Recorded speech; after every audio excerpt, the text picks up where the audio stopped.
Everyone, today I'm gonna show you how to unlock hidden photos on your iPhone. So open your photo apps, click on to collection option. This feature is iOS 26. Scroll down. This method will be work any iOS.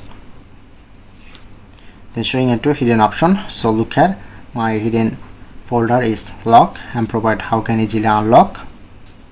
So go back, open iPhone settings, scroll down, press on apps and find here to photo apps.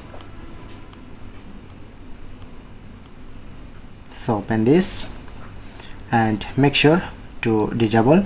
When you disable this option, then it's unlock, and when you enable, like I'm enable, and look here, it's lock.